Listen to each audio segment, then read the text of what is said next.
This is Mother Nature luring you out so she can kill you in the cold and the snow later.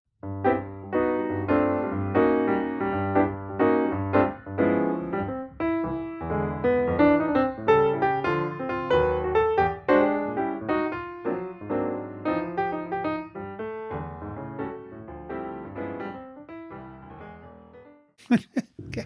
Welcome to the Tuck Shop Podcast. David, it's spring break week. Place is hopping. Not. Dr. Kokenauer and I are here. That Kokenauer, He's for those of you, actually, since this is a geology heavy episode, Dr. Kerrigan's on talking about their trip to Morocco in a little bit. He's in the basement. So our geology students will know when I say he's in the basement, they know what that's like and means. He's checking out his rocks, I think. Pretty much. Yeah. Oh boy. So this was my plan for all of spring break, and was usually my plan for spring break when I was a student. I don't do fun. I'm assuming your spring break stories are probably not Well, arable. no, we didn't have. No. No, you guys didn't have There spring you go. break. I cannot That's right. incriminate anyone we did not have. We got out a week earlier. I'm not even sure what year spring break started. Boy. Mid-90s? Maybe. Yeah. And we always got out a week before everyone else in the region. I wonder if that would be a starter or non-starter today. I know, and I guess it was different because, again, we talk a lot about technology on these podcasts. That back then it gave you the opportunity to get that summer job started a week early, or go out and look for a summer job a week early. But now everything's like online, so you could do it without having to physically go. You know what I mean? But you could also start early, a week early. Oh, you could do it on your phone, But while you're in class. The job. You look for a job. You know what I mean? I mean, it's start looking. Yeah. You don't have to go to. Maybe.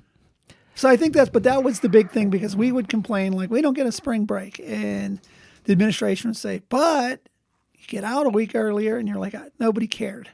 They wanted a spring break. Mm-hmm. This is a good spring break. I mean, you could spring break here in Johnstown. It's going to be 80 today. It's gonna be nice the next 70, couple days. like that, yeah. Big storm and rain and stuff tomorrow, then cold on Wednesday, and then back to warmer. This is a trick, though. It's always a trap. It's middle of March. It's March. We're recording on March 9th. This episode goes out on the 11th. This is Mother Nature luring you out so she can kill you in the cold and the snow later. Yeah, like when that frost comes and everything dies. Yeah, all the flowers pop up, and it's like, nope, out you go. Wipe them out. Need a new batch. Yep, absolutely. They're on cahoots with the man. Mother Nature and the man make you spend money. Okay. Okay. Anyhow, probably not. We've kind of dived into an interesting conspiracy theory here. What else don't we believe in? Moon landing or? Anyway, so got some cool events coming up. We've got a couple of. I'm actually extremely excited. We've had some really cool episodes this term already, and I think we're gonna finish pretty strong here. I know you and I pre-recorded one that'll be in a week or two. On last week, that is just kind of an absolute hoot. It was, and it was very interesting. It was good content. So we don't want to spoil too much of that. And we got some others coming. We confirmed with Dr. Letney. We'll be back at the education event at the end of the year. That's always a very popular episode as well. So, but in between now and then, there's and even after, there's events and all kind of things that David have been working on. Yep. So. What's on the calendar, David? One thing I do want to focus on just briefly, and at one point, who knows, maybe we can get the actual people that are doing this on, and they can talk a little bit more about it. But April 11th, on Friday, anyone that has a degree in natural science, here's the asterisk, that we had a good email address for, received an invitation to come and help us celebrate, if you will, Dr. Elizabeth Bell Lancella. She is retiring, and on Saturday, April 11th, Heritage Hall, starting at 10 o'clock, we'll be doing the Spring Chemistry Alumni Seminar, honoring her. But part of that also, there'll be 3 speakers. We have 2 speakers already booked, both doctors. Seems to be a theme. Dr. Heather Eckenrod Stifler, a 98 grad, and Dr. Joshua Moore, a 98 grad, are going to come and they'll do the seminar after the brunch, but you can register for that. It's Saturday the 11th. That is live, ready to go. It's a $20 brunch. If you just wanted to come to the seminar, just let us know you come to the seminar. There will be refreshments at the seminar, but there will not be brunch. So you've got two options. It's something we're trying different. I know every year chemistry does an alumni seminar that brings back alum. We thought we would kind of beef it up a little bit, and then with Dr. Lancella, or Dr. Bell Lancella retiring, I know she's been here for a while, and if you wanted to come back and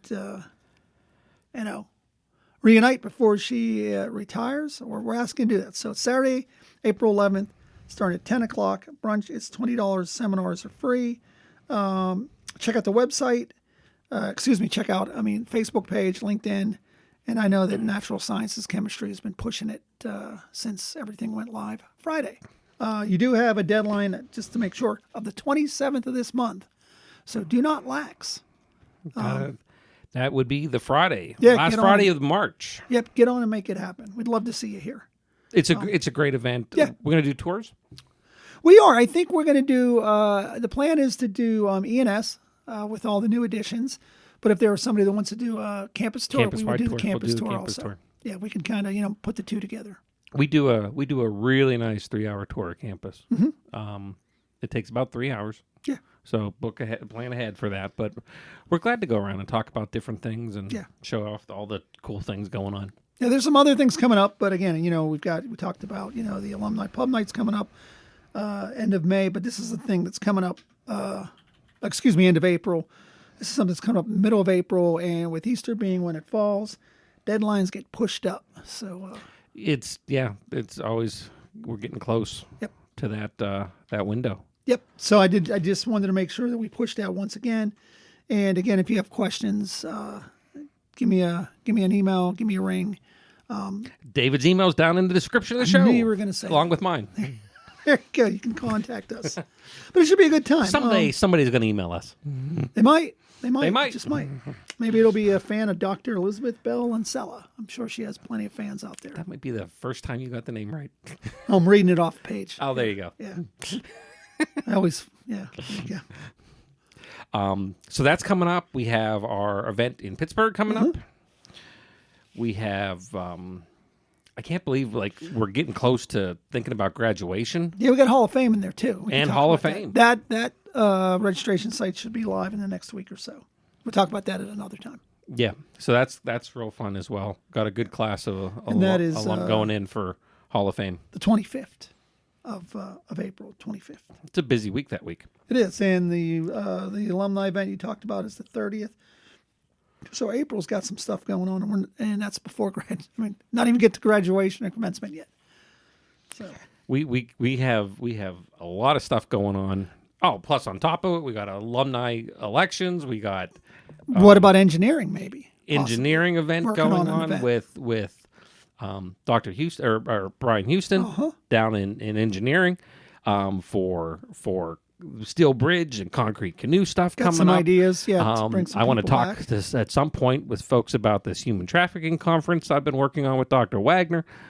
There's a man. lot you know of what? stuff. We can't, David. We have to quit the day jobs. I know. We don't have time to do real work. We got this stuff. This is serious stuff we got to deal with. And what happens? We haven't even gotten to the 100 years yet. Yeah, this is what you and I have described as our calm year before the 100th we weren't going to do a lot of anniversary. these, and we've got 3 in April that are alumni related events, and then again, already buzzing around. What are we going to do for the big 100th? Wait and see. I mean, there's going to be some stuff happening in the 100th also. This is 99. Yeah, wait to see years. is exactly right. Yep. Cool.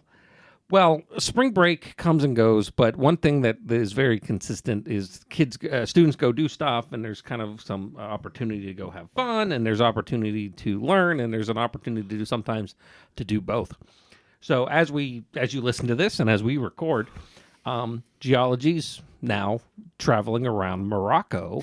They go someplace every year. But before he jetted off into the wild blue yonder, I sat with Dr. Ryan Kerrigan, and we talked a little bit about how this started and what they do and what the trips mean. And I thought it'd be kind of cool for people who spring break was one of those things about just go party or whatever to see not have one. or not have one. Not have one. It's okay. You can party a little bit today in your office, David, just to kind of simulate the experience. There you go. But I thought it'd be kind of cool. So Ryan sat down and talked with me for about a bunch of these topics, and I think we should probably go listen to that now. Good deal. I'm real excited today as we celebrate spring break to welcome Dr. Ryan Kerrigan to the show. Hi, Ryan. Hey, how's it going, Matt? I appreciate you having me on. It's, Good. It's a pleasure. I liked having spring break. Everyone thinks of different things, and the stereotypical spring break is run around and party at the beach or whatever. You have a kind of a different plan with spring breaks. But before we talk about that, for those who don't know, maybe they're a little older alum or just haven't had a chance, a little bit about your background. You do geology here at UPJ? Yeah, so I'm a geology professor here. I came to UPJ about 12 years ago and study petrology, mineralogy, tectonics, and so kind of how mountains are built and the ore bodies that are developed around them and kind of the different rocks and how they're formed. And so when I was an undergrad, I went to a small undergraduate institution, very similar to UPJ, Bridgewater State College, or it's Bridgewater State University now. I had a great experience there, and so I always knew I wanted to end up at a university like that. And so I was lucky to have that dream and achieve it. And so being here at UPJ is wonderful. But during my time at Bridgewater State, what really captured my attention and got me, really interested in geology were the spring break trips I would take with my professors, who were wonderful people, really went out of their way to create an amazing experience and explain all of the geology of these locations we were going to. And it really just captured my attention. So that's why I do these spring breaks here, spring break trips here at UPJ, is because it's something that was so impactful to me. I'd like to give back as much as I can and try to provide those for students as well. So the trips consist of going someplace to apply the information that the students have learned in your coursework. To some extent, we have a range of students that attend these trips. I think this year is probably one of the first years, but we have more non-majors than majors on the trip. And so students on this trip to Morocco that we're doing tomorrow, we leave, there'll be a lot of people that we've already, like I do little lectures leading up to the trip as well, kind of explaining Moroccan geology or just geology in general for some of these people because they haven't had any geology courses. And then there's majors that often go on these courses that I can, introduce with some of the introductory stuff about here's a sedimentary rock and this is why we find fossils in it, to then kind of stepping it up with the majors and say, okay, well, here are these individual fossils. Here's how you tell them apart. This is what it tells you about the environment of formation and the different conditions based on what you see in those. So it's great. It's wonderful. It's a range of topics and interests. But on top of that, it's a lot of culture. It's a lot of kind of seeing a different place and hopefully becoming more accepting and understanding of those different areas that you might be completely foreign to. What are some of the areas that you've done in the past? So I've done one every semester with the exception of the COVID year. The COVID year that got canceled. And so 2 years in a row, we didn't have one because 1 year it got canceled. The next year, they wouldn't allow us to have one. But every other year, I've done one here. I think I started with North Carolina. Then we went to Iceland. Then we went to Hawaii. Then I think Scotland and Ecuador. Most recently, last year, we went to Guatemala. The year before that, we went to Portugal. And so it's good to recycle these trips. Like that would make it super easy on me. And we've been to Hawaii twice. We've been to Iceland twice, but I don't find that as interesting. And so I like seeing new places. And so while I would happily do that Guatemala trip again or an Iceland trip again because I want to see someplace new, I want to see new geology. I learn so much on these trips. Like that's one of the things that I love about these trips. I put together these guidebooks which I brought with me, but like during the trip, like I'll go through these guidebooks and I'll learn a ton on this trip. I know I'm going to learn a ton on this trip as each one of these stops, we do 3 to 4 stops a day.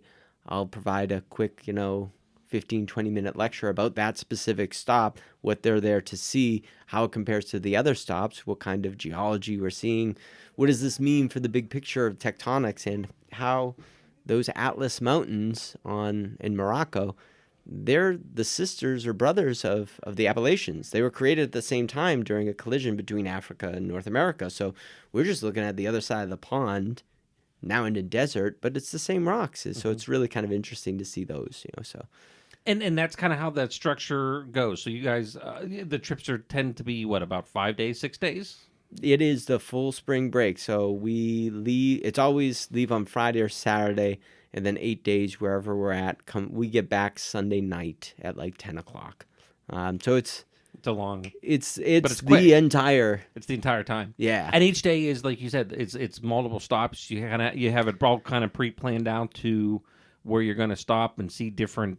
Absolutely. Things that you want to observe and have them see? Yes. And so I work in coordination with tour guides that we kind of link up with along the way that have knowledge or can provide us access with different quarries and stuff like that.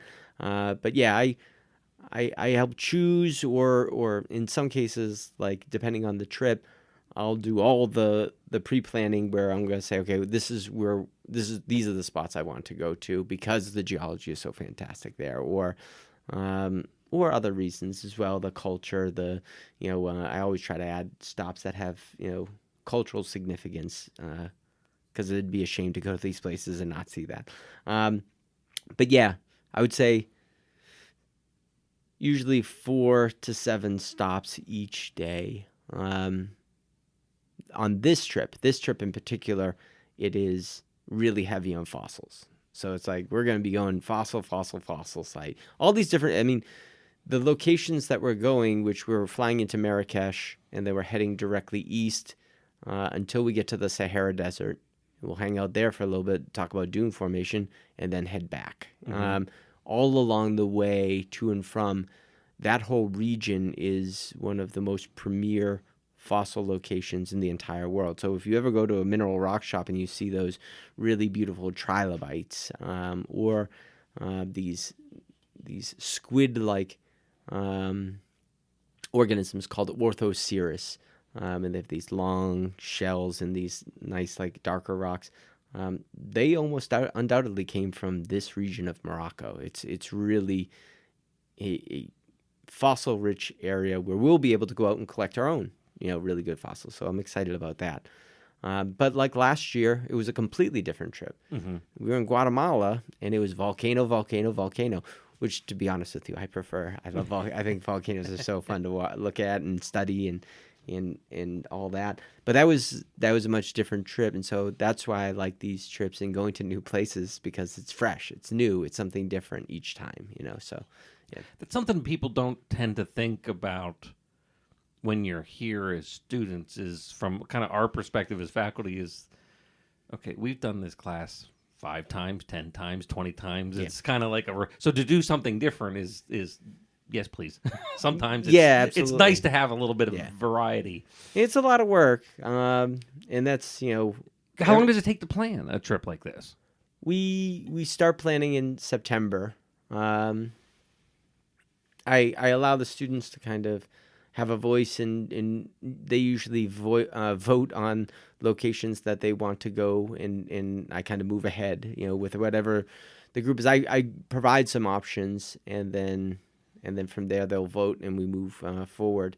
And then once a spot is chosen, I kind of develop a general itinerary, look at a budget, tell them what the price is going to be. Thankfully, at UPJ, student activities has been really supportive of these, and all of UPJ has really been supportive of these because they understand the educational value and also kind of just general value of bringing students to a different culture and letting them see different portions of the world. So we really appreciate that these costs are subsidized by the university and makes it cheaper and affordable for the students. I don't get paid to do this. I do it for free because, again, it's something that my professors did for me. I pay my own way, and all of that is to keep those costs down for the student. I could run this as a course. Like, I mean, this is the guidebook I created for this. For audio medium, what Dr. Kerrigan is waving at me is a book that's at least an inch thick.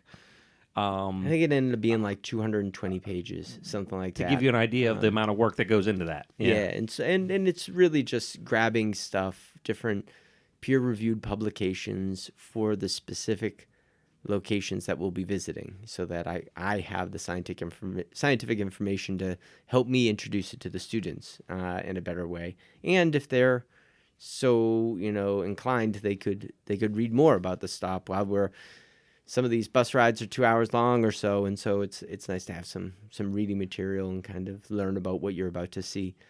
But yeah, once I get this guidebook done, it feels like it runs itself for the most part. We'll see. We'll find out tomorrow when I get on the plane. But yeah, it's a really cool project, and I know the having our first joint event last year, kind of the end of our first time a joint event as the new geosciences department to actually see what had gone on in your trip to Guatemala.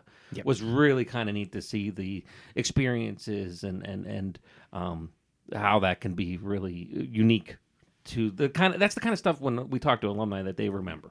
Yes. It's not necessarily, and as hard as it is sometimes, they don't remember that one class in their junior year, but this is the kind of thing that they'll tell, hey, come, you got to go look at UPJ to their kid. Yeah. When they're looking for colleges because of this kind of trip. And, we do these admitted student stays or prospective student stays where faculty interact with people that just got admitted or people that are considering UPJ.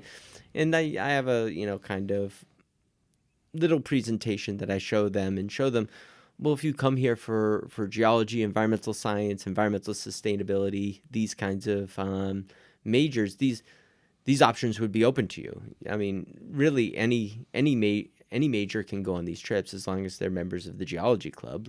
And you don't have to be a science major in order to be in the Geology Club. If you like being outside, hiking, and hanging out with, low-key people that are nice, it's nice. It's a good club with good students and good people, and always on these trips. Like when I bring these non-majors, it's great because we're exposing them to geology, and after this, often they end up either minoring in geology or at least taking a geology class because they're like, oh, that was pretty cool. It's nice to learn about those volcanoes or those metamorphic rocks in Scotland when we went there or whatever. We've talked on the show before, so listeners would we live in a department that isn't, and I call them guidance counselor jobs. It's easy to explain school teacher or nurse. Yeah. But geologist is not something you're going to get in middle school or high school in 4 minutes. A career counselor to tell you. I know. So to see this experience is really kind of helps drive that interest and along the lines. I think it's great. I'm excited, and I'm glad you had a chance to stop by and tell everybody out there, if especially because if people find that interesting and want to learn more, the department webpage is out there and so forth. And even if you're out there and say, hey, this is cool, I want to help, talk to me, talk to David, and maybe we can help you if you want to support next year's trip wherever they decide to go. We will take a donation to help. Yeah, absolutely. And I have a personal website that has some research stuff, but it also has stuff for the Geology Club, and I post all of my guidebooks up there. So if anyone were interested in doing a self-guided trip to Guatemala or Iceland or Scotland, all of my guidebooks from the past are up there, and that shows all the stops that we did each day, kind of how long it takes to get to those stops, but also a description of the geology you'll see at those stops, nice. which is kind of nice. I will make sure we'll get that from you, and then I will make sure it's in the description of this show on the podcast. So if somebody wants to click the link. If you Google like Ryan Kerrigan and geology, like it's the first thing that comes up. Yeah. Is there a Ryan Kerrigan like basketball and he's like an NBA player we don't know about? He is a defensive end. He really? used to play for. He was drafted by the Redskins and then went off to play for the Eagles and I think someone else. By all accounts, seems like a really good guy. Thankfully, I could have. I was just literally making a joke. I'm glad I share a name with him, but like if you Google Ryan Kerrigan, you're getting the defensive end. You're not getting me. Two different people. Yeah. Well, Ryan, wishing you a great trip. By Thank the you for time having this hits me. the air, you'll be over. Yes. Enjoying the week. So until we come back, we'll see you when you get back from your trip, and we'll listen and talk to all of you next Wednesday. The Tuck Shop podcast is recorded live on the University of Pittsburgh at Johnstown campus. Update your contact information with us by visiting johnstown.pitt.edu/alumni. Connect with us online via Facebook and LinkedIn, or consider donating to the university at give2, that's giveto.pitt.edu/giveupj.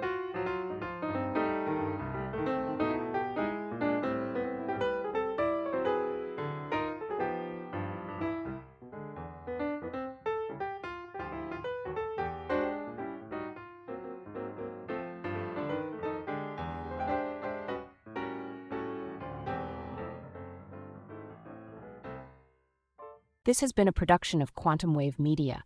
Views expressed do not necessarily reflect the opinion of the University of Pittsburgh at Johnstown.